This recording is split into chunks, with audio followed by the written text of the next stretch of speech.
Feby Lorita, seorang wanita cantik. Ia pintar, ramah, dermawan, dan juga cuek. Wanita kelahiran 1981 itu telah menikah dengan seorang laki-laki yang bernama Hendrik Sulaiman. Pernikahan yang awalnya terlihat harmonis, namun menyimpan retakan yang terlihat oleh keluarganya sendiri dan juga keluarga suaminya. Kerap dirundung isu tidak baik, tetapi keduanya ini dikaruniai seorang anak bernama Jacqueline Agnes Solesia. Akan tetapi teman-teman, Feby tidak dapat menutupi kesakitan yang selama ini ia pendam. Ia berteman dekat nih dengan 3 orang wanita yang saat itu akrab dengannya di kompleks rumahnya. Ia pun kerap menceritakan bahwa sang suami ini ternyata sering melakukan KDRT. Suaminya juga sudah membicarakan perceraian hingga hak asuh anak. Dan tepat di tahun 2010, Feby dan Hendrik ini ketok palu. Keduanya berpisah dan sang anak dibawa ke Bengkulu bersama neneknya. 2 tahun sudah terlewati semenjak perceraian itu berlalu. Feby menjadi wanita kuat yang menghidupi dirinya sendiri. Feby tinggal di sebuah apartemen di Cibubur Comfort Blok C nomor 5 lantai 2. Ia bekerja sebagai seorang desain grafis dan rental mobil dengan mencicil biaya mobil-mobil tersebut. Lalu pada akhir tahun 2013, Feby mengenal sosok laki-laki yang sering sekali berpapasan bertemu di apartemennya. Karena pria ini tinggal di blok B nomor 11 lantai 1. Ya, pria ini bernama Asido Hamonangan Simangunsong alias dipanggil Edo. Saat itu Feby berusia 32 tahun dan Edo 22 tahun. Edo di sini mendekati Feby yang seorang janda anak 1 dan dilihatnya memiliki cukup uang. Disinilah Edo sering sekali menghampiri apartemen Feby. Tetangganya pun tahu, namun mereka lebih memilih tidak ikut campur. Ya, asalkan tidak membuat keributan pikirnya. Selang beberapa bulan mengenal Edo, kemudian Feby mendapatkan pekerjaan untuk Edo. Karena relasi Feby yang cukup luas, dia mengenalkan Edo untuk mempekerjakannya. Nah, disinilah Edo mulai memiliki rasa percaya diri bahwa Feby memiliki perhatian lebih untuknya. Edo pun mulai memiliki rasa lebih dari sekedar teman, dan dirinya ingin menjadikan Feby sebagai pacar, melihat wanita yang terbilang cukup mampu dari segi ekonomi dan juga cantik. Tepat pada tanggal 21 Januari 2014, Edo dan Feby membuat janji temu di PGC Cilitan pada pukul 5 sore hari. Mereka pun berbincang seperti biasa ya dalam percakapan tersebut. Feby juga kala itu menganggap ya seperti candaan biasa saat Edo ini mulai menjalankan aksinya untuk merayunya lewat pembicaraan. Pada pukul 7, Feby datang menjemput Edo dan dalam perjalanannya Edo kemudian kembali merayu Feby. Namun tetap sama, Feby menganggapnya ya hanyalah sebuah candaan biasa. Tapi siapa sangka saat perjalanan menuju tol Cikampek, Edo mulai berbicara serius. Dia menyatakan cintanya pada Feby. Tetapi Feby dengan keras menolak mentah-mentah karena Edo ini sudah memiliki pacar yang bahkan digosipkan itu adalah istri sirinya. Edo pun tersulut emosi dan dia memaksa Feby untuk menerima. Feby pun melawan. Dia menolak Edo hingga menoyor kepalanya Edo. Dan pada kala itu kekerasan pun dilakukan Edo. Terjadi di dalam mobil itu, giginya Feby ini tanggal. Ya, Feby merasa tidak terima nih teman-teman, dan dia menuntut meminta ganti rugi senilai 10 juta. Jika tidak, maka dia akan membawa kasus ini ke polisi. Edo kemudian kembali merayu agar kasus ini tidak berkepanjangan. Hingga pada akhirnya pukul setengah 10 malam hingga jam 11 malam, Edo meminta Feby untuk yuk kita tenangin diri di rumah keluarganya di kawasan Citayam, Sentul, Bogor. Keduanya pun tiba jam 1 dini hari di perumahan Puri Citayam Permai 2, Blok D RT 2, Panjang Bojonggede, Bogor. Feby berpikir itu rumah keluarga gitu ya, jadi nggak ada pikiran yang aneh-aneh. Tapi pada saat itu rumah tersebut kosong. Lanjut jam 3 dini hari, Feby terbangun dan dia pun ingin pergi ke kamar kecil. Namun kala itu Edo menegurnya karena menaruh curiga kalau Feby ini ingin kabur. Merasa benar-benar kayak terganggu gitu ya dan sudah tidak bisa menahan amarahnya lagi. Feby pun semakin tersulut emosi dan dia mengumpat hingga melemparkan ponsel ke arahnya Edo. Dan keduanya pun terus cekcok hingga 1 jam kemudian Edo ini pun sudah tidak bisa menahan diri dan dia gelap mata. Dia memegang kuat lehernya. Feby ini lemas dan bahkan meninggal di tempat. Tidak berhenti di situ. Kala itu Edo yang takut bahwa Feby ini masih bernapas lagi. Dia pun malah menikam lehernya Feby menggunakan pisau dapur. Dan 4 jam berlalu, Edo membersihkan sisa-sisa barang bukti di TKP. Serta dia mengambil semua perhiasan milik Feby. Seperti anting, gelang, kalung, dan juga cincin. Dan dia membawa Feby memasukkannya ke dalam bagasi mobilnya. Hingga 11 pagi, Edo ini berusaha untuk menghubungi kawan yang bernama Daniel untuk meminta tolong.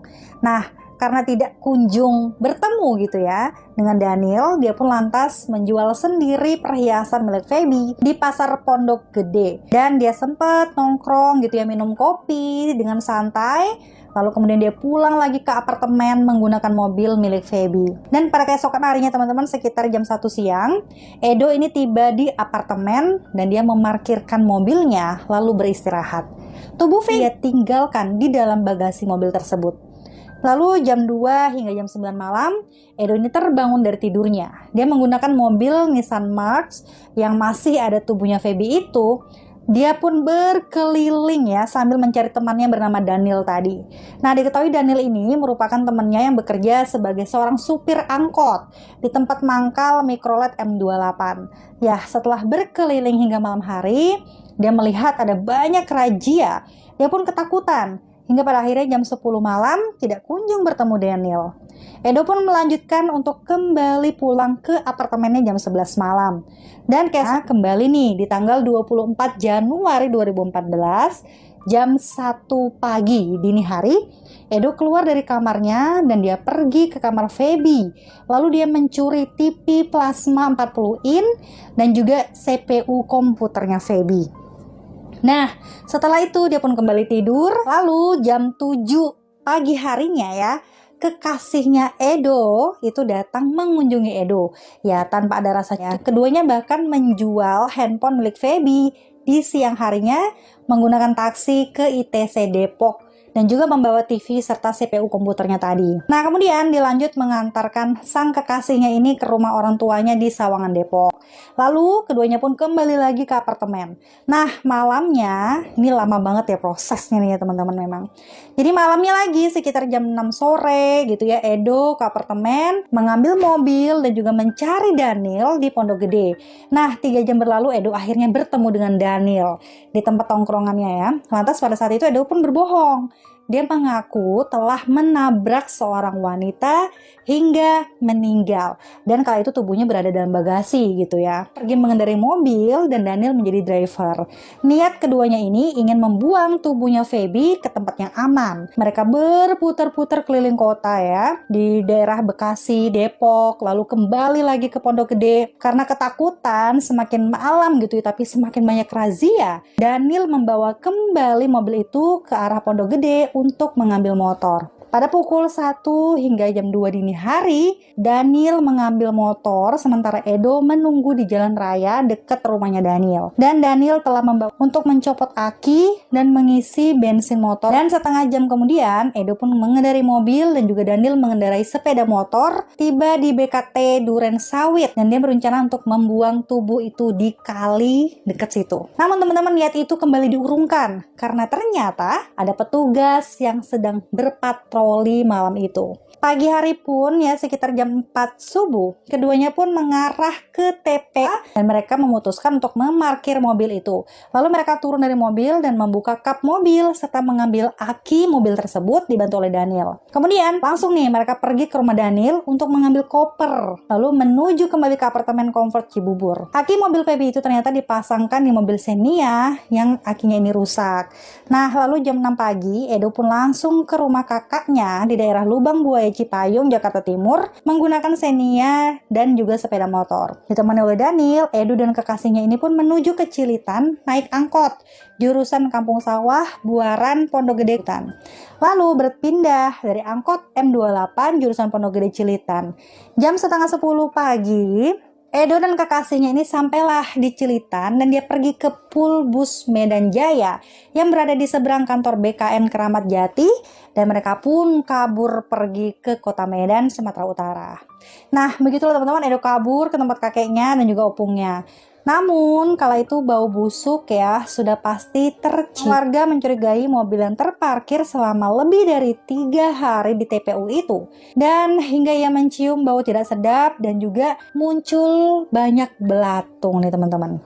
Lantas, warga itu pun langsung melapor ke RT setempat dan warga membuka bagasi mobil tersebut. Dan mereka pun terkejut karena ditemukan jasad dengan sudah tidak dapat diidentifikasi lagi gitu dari wajahnya. Hingga pada akhirnya mereka menemukan ada kartu identitas di dalam mobil Nissan March tersebut. Nah, itulah nama yang tertulis di kepemilikan mobil. Ya, hal ini membuat gempar warga kampung pagi itu. Dan warga pun datang menanggapi bahwa mobil ini sudah terparkir selama kurang lebih 4 hari. Namun, tidak pernah tahu siapa pemiliknya. Sang kakak kala itu juga mengakui bahwa tato yang berada di punggungnya tubuh itu merupakan milik si Feby Lorita.